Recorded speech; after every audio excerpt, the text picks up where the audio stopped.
The score for the Red Violin, because there was a lot of action where the violin is on camera and multiple strings are on camera, I was in on the script level, which is not the way I usually work or anybody works making a film. Usually you come in after the whole film is done and you go through what's called a spotting session with the director and you write your music and it's put on. But since the music was part of the visual action, it had to be pre-recorded. So I went with Josh and Francois Girard, the director, and we looked at the script and we decided what sections would have music on camera. And I wrote that music. The Red Violin is in 5 sections, and those sections are in 5 different countries, and they use different languages, 4 different languages. And they have different casts and different times over 300 years. So the only thing that carries through is a piece of wood, the violin.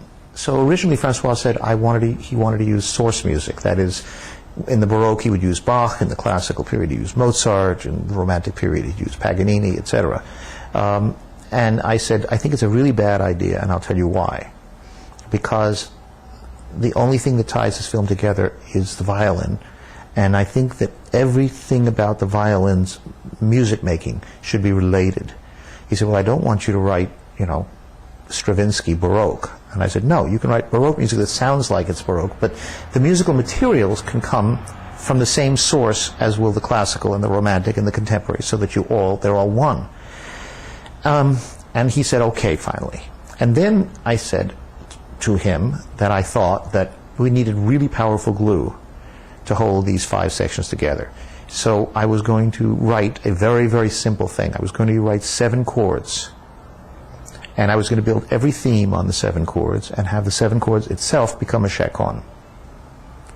So I did that before the film was shot, wrote the 7 chords. Then I wrote Anna's theme, which is the main theme, which was hummed by the violin maker's wife before she died and then became the violin spirit.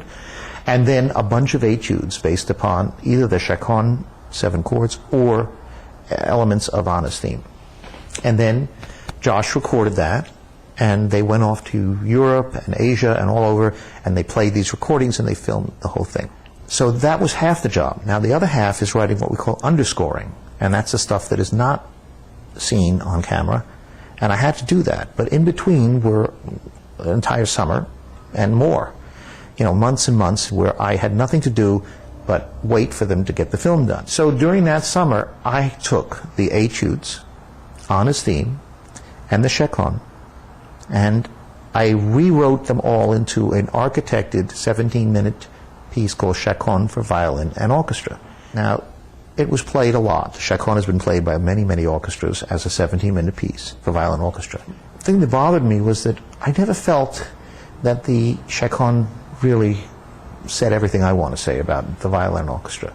And that was the piece, it was the concert piece, really. Primarily because it was written for film, and it was very lyrical and romantic, and I also have other sides to me that I wanted to have as part of a violin and orchestra piece. So I said to Josh that I felt that it needed some more movements to really fill out into a full concerto. So we got a commission from a bunch of orchestras, and I ended up writing 3 more movements.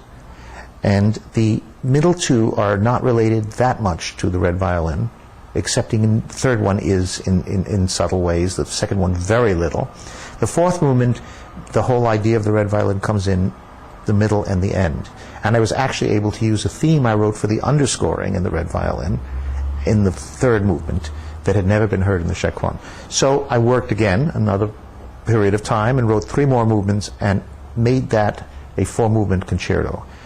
And now it's really satisfying to me. It's a big concerto. It's like a 36-minute concerto. It's a major-length concerto, and it says what I need to say about the violin and orchestra, especially having grown up with my father as the concertmaster of the New York Philharmonic and having heard every concerto under the sun. And, this was my baby food. And so for me, the idea of writing a violin concerto, finally, was very exciting. I never thought of doing it because I like to write pieces that are needed. And we don't need more violin concertos, we have plenty. But once the chaconne was written, I said, I think that I can finish this and make a real concerto out of it. And that's what we have now, four-movement, real concerto.